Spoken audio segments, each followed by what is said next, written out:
Troisième partie pour vous dire que il est important d'avoir un homme qui sait ce qu'il veut. Félix Tshisekedi sait ce qu'il veut. Il veut un Congo prospère, un Congo stable, un Congo sécurisé. Et le travail qui se fait tous les jours, c'est de pouvoir détruire ces réseaux mafieux qui étaient dans le pays, qui refusent de laisser le Congo tranquille. Le chef de la bande, c'est le président du Rwanda. C'est lui qui est en train d'organiser tout avec les autres, les Kabila, les Katumbi, les John Numbi, tous ces gens-là qui sont en train de travailler pour déstabiliser le Congo. Félix a mis en garde l'homme fort de Kigali. Et celui-là, comme on dit en français, l'homme prudent voit le mal de loin. Kagame a vu, il a compris. Il a déménagé.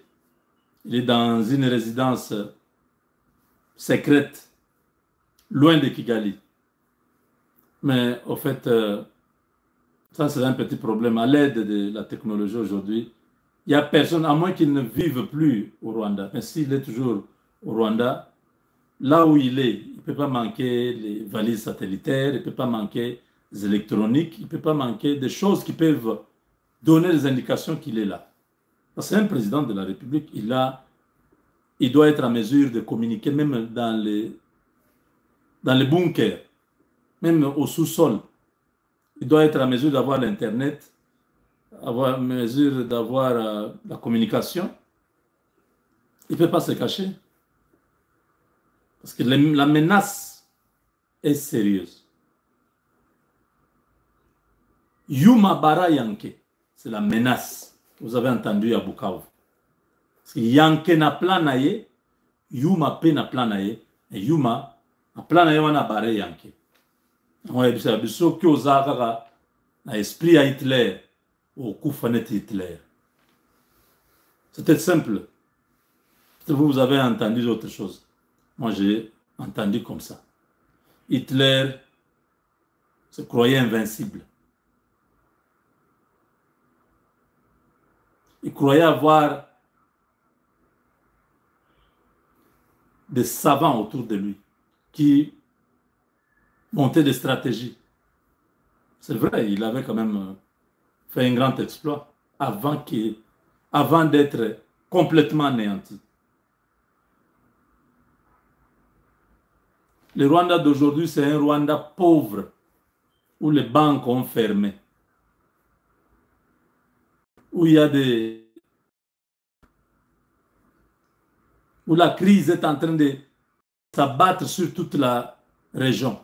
C'est pourquoi vous voyez le Kenya, l'Ouganda s'agiter, parce que c'est le Rwanda qui était le moteur, et tous ces pays-là mangeaient à travers le Rwanda. Aujourd'hui qu'on a bloqué le Rwanda, tous ces pays ne sont plus contents. Ils ne gagnent plus rien. L'or ne passe plus par l'Ouganda vers Mombasa. Le coltan ne passe plus.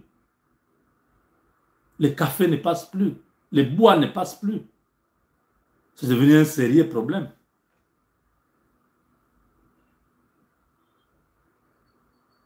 EAC n'était pas venu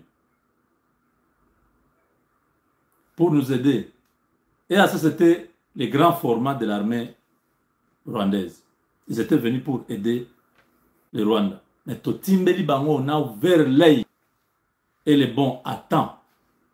On a fait pression sur notre gouvernement, sur notre président, qui écoute toujours son peuple. De messieurs, vous avez commis une erreur. Ces gens-là, ce sont nos ennemis.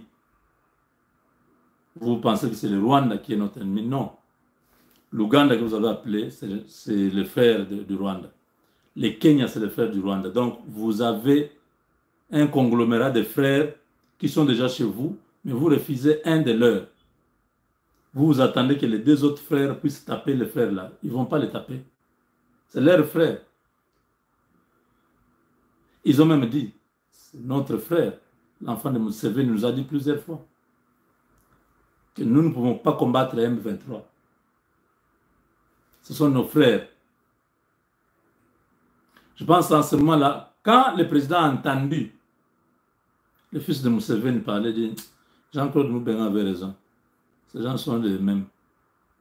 Monsieur le Président, oui, moi je vous avais dit. Je vous avais dit que William Ruto, c'était un nilotique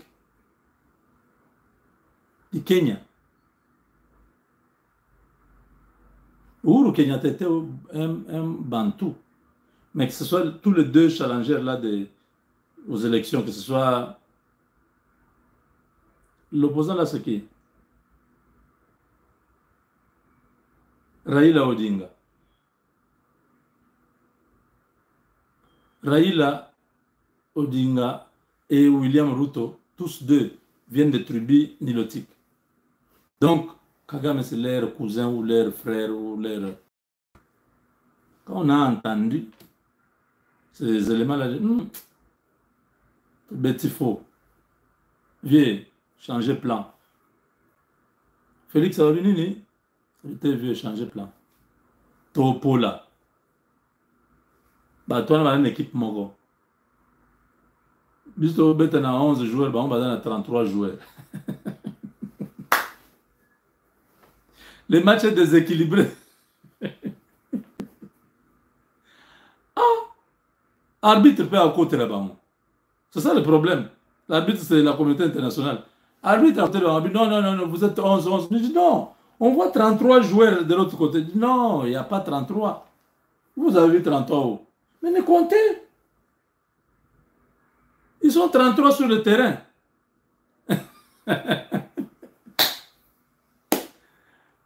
Oh. Nous, on joue avec le Rwanda. L'Ouganda entre dans les matchs. Hein? Ils sont 22. Pendant qu'on discutait avec l'arbitre, les Kenyans entrent dans les matchs. Oh, ils sont 33. L'arbitre, coupez les matchs. Ils sont 33. On va jouer comment?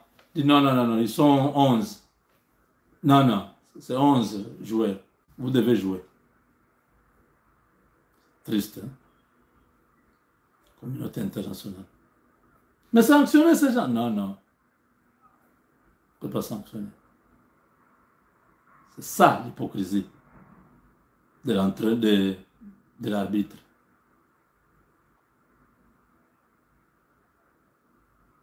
Qui n'a pas voulu être juste dans les matchs.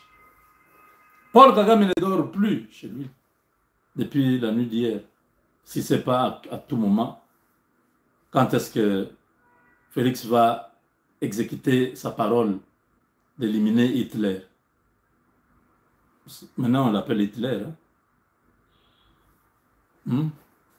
C'est le nom que nous avons suivi hier. Et si tu as ces idées expansionnistes d'Hitler, tu vas finir comme Hitler. Ah, ça c'est fort. Hein? Ça c'est trop fort.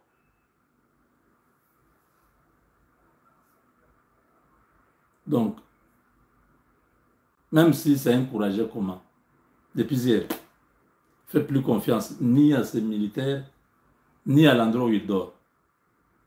Et il se déplace à de ses résidences secrètes, tout ça.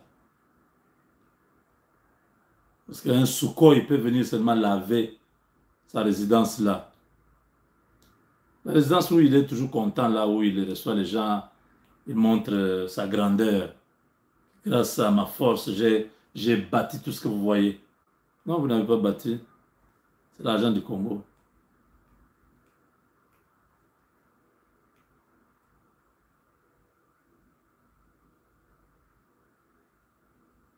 Ah, Tek, Félix a volé, c'est le nom de toi, hein? Hitler. Hein? Ah, c'est toi qui appelais Kagame Hitler. Ah, je ne savais pas.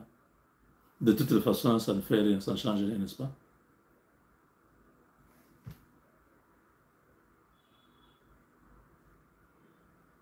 Ah, dis bien, tu me demandes si l'Ouganda est parti. Dis bien, sois calme. Ne soyez pas chaud, chaud. On a déjà gagné cette bataille. Tek, tu peux me laisser un peu tranquille, tu déranges trop. yondo za somo. Bimela ki yondo opesi facha ayibi kombo ya Hitler epana yo. Zaka mutu. Zaka mutu. Boto sa nini facha ya kufuta yo bien sa nini. Vous avez besoin d'audience okutana. Il est à Uvira. So ligne audience to benga bokutana na Uvira. So la garçon. Tu vas là-bas, il y a 3 ceintures, il y a Bayaya. Bazar armé jusqu'aux dents. Quand il disait, je m'adresse à Kagame, là, tu sais ce qu'il dit, Bazungu bamubwela, bintu bimubanda mubidi. Parce que tu ne peux pas parler comme ça. Il était à côté du Rwanda. Là, quand il parle, il regarde le Rwanda. Il restait seulement qu'ils disent à tout le monde, dit, après le meeting, on traverse, on entre avec armes et bagages. On saccage les Rwandais et on finit.